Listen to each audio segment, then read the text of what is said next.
Hey guys, Pete here. This is going to be my video for the 10 things you might have missed in Season 3, Part 9 of Twin Peaks.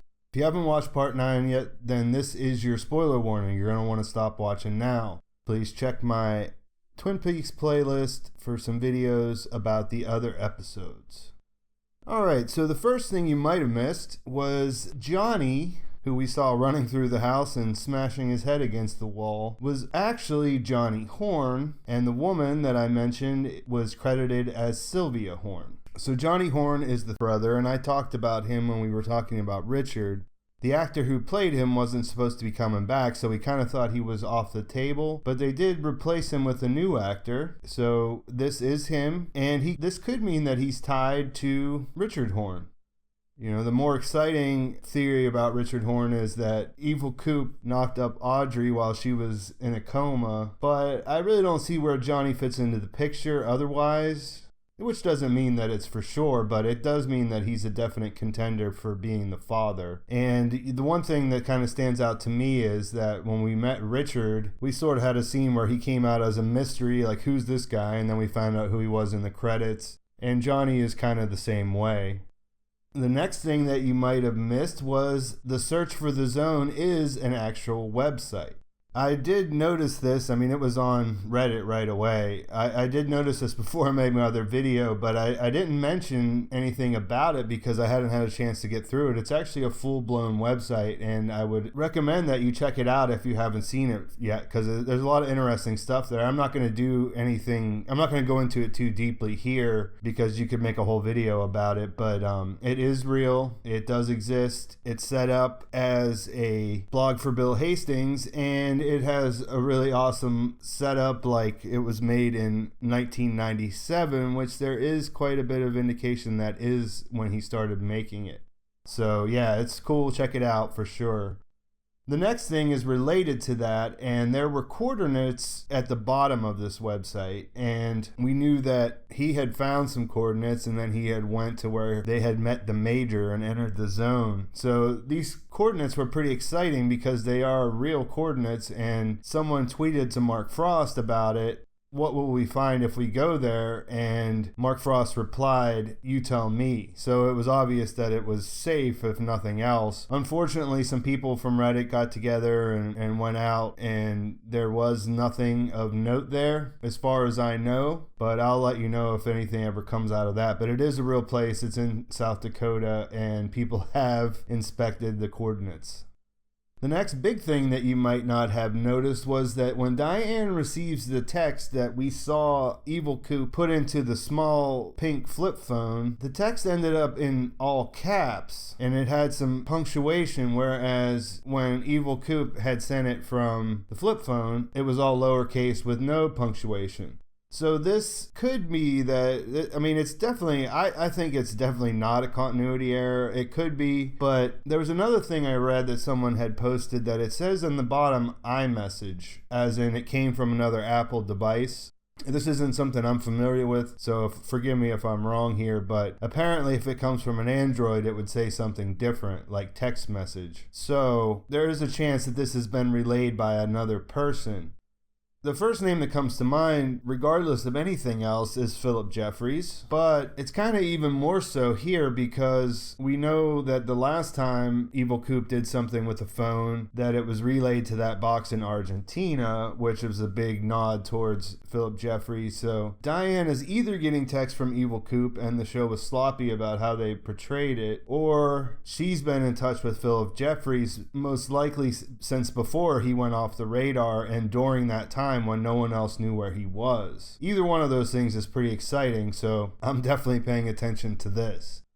The next thing you might not have noticed, this could actually be a debunk or not. I mean, you guys tell me what you think. Everyone, myself included, sort of looked at this thing that Bill Hastings put on Major Briggs's photo when he signed it. It looks like it says 920. Now, that really wouldn't matter except for that we know whenever Frank Truman opened the cylinder from the same guy, Major Briggs, he saw the dates 10-1 and 10-2 and said that was 2 days from today and so on. So if it was 9/20, that would mean that these timelines aren't lined up. And if you try to think about it, it becomes a major, major headache. Like, it really doesn't make sense because there's other events that we know, and yeah, everything's sort of non-linear, but it's confusing, and it's really hard to kind of make it 920.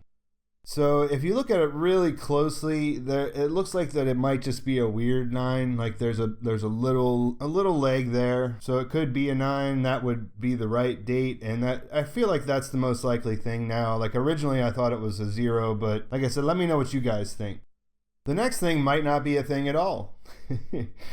Bushnell, whenever he's talking to the 3 Fuscos, which is a thing in all of itself, if it's not Bushnell is not one of the things you missed, then the fact that all 3 of the detectives are named Fusco might be interesting to you. But yeah, Bushnell, whenever he's talking to them, he's a boxer, right? So he makes a fist. I didn't think anything that big of it at the time, but a lot of people are saying that he was doing some of that code that we saw Lil do with Gordon and Chet Desmond in Firewalk with Me. In other words, hand in your pocket means this, making a fist means that the police are going to be, or the local authorities are going to be problem. So yeah, he does those things. He has a sour look on his face, he has his hand in his pocket, and he makes a fist 3 times. But why he would be making that code other than just a callback to that scene is beyond me. So if you have a good explanation of why that would be, let me know, because I don't think he's telling the audience a message there. I mean, we can tell by looking at the detectives that they're probably going to be asses and whatever. So yeah, I don't really know, but a lot of people had brought that up, so I'll put it out there for you to think about. The 7th thing you might have missed is that when Evil Cooper talks to Hutch and Chantel, he stresses that he needs the warden killed in the next 2 days. So later in the same episode, we see that those guys in Twin Peaks, the sheriff and the 2 deputies, are headed to Jackrabbit's palace at that same time. To me, this seems like he wants Warden Murphy taken care of before this event that's going to happen on 10/1. So there may be more to Warden Murphy than we originally thought, and that might be something that has to do with the fact that he did let Evil Coop go and had to get this second kind of plan to have Ray take care of him. So yeah, again, let me know what you think about that.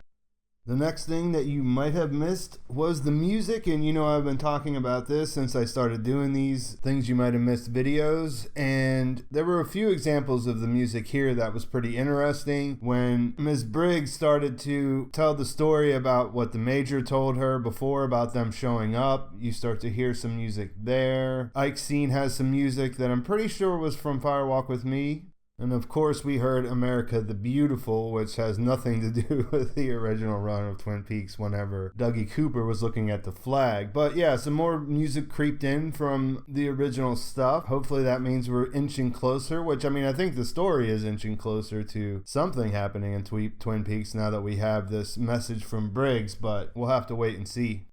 The next thing was that number 1997, that year, I should say. As I mentioned with the Search for the Zone website, it says the first visitor there visited in 1997. And we also found out from the Fuscos that Dougie Cooper has, or Dougie Jones in this case, has no records prior to 1997. So it's a little bit interesting that year came up twice in this episode, and I feel like it's almost impossible for those two things to be unrelated. Bill Hastings decides to build a website to talk about this stuff, and Dougie Jones is manufactured.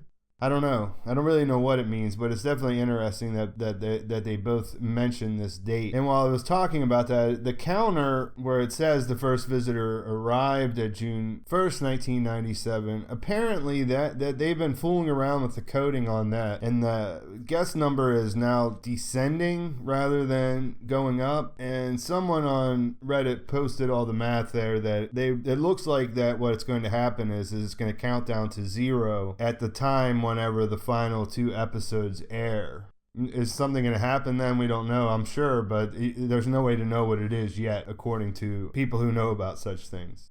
And the 10th and final thing that you might have missed was this little piece of paper. Actually, I'll talk about both pieces of paper. I did talk about it in the first recap and review video, how that symbol from the Ace of Spades was there, that Evil Coop was looking for. But this one with the names, and I mentioned it, because of the fact that Hawk pointed out 2 Coopers, and a lot of people are like, oh, wait, there's more names. Yeah, we've seen this piece of paper before, and you couldn't tell exactly how many times it said the name Cooper. It was at least 3, but there's a finger in the pictures that I've seen. So there could be many more. There could be up to 5. Someone said 5. I don't know where they're getting that information from. But the point I was making is that he cut that piece of paper out right there and placed it with 2 inside the cylinder. So it does seem like a message to me anyways that he wanted them to know that there was 2 Coopers, because he had just met with Cooper, and we know from the secret history that he after that made the Mayday message, and according to Bill Hastings has been hibernating and whatever. So in my personal opinion, I don't think that there's a half of a Cooper there because that's leading to Dougie or anything else. I think it's just he cut it off so that there were 2 Coopers, so that's a message to those guys. Let me know what you think, though, and let me know what you think about all the rest of the 10 things and anything else. Did you see all these? Did you see other ones? Do you think there's better ones? Let me know in the comments. Please like the video if you enjoyed it. Please subscribe to my channel. Sorry about the little break. I've been traveling and having to deal with embassies for the last 2 days, but everything is cool now, and I'm back ready for this weekend. Thanks for watching. I'll talk to you soon.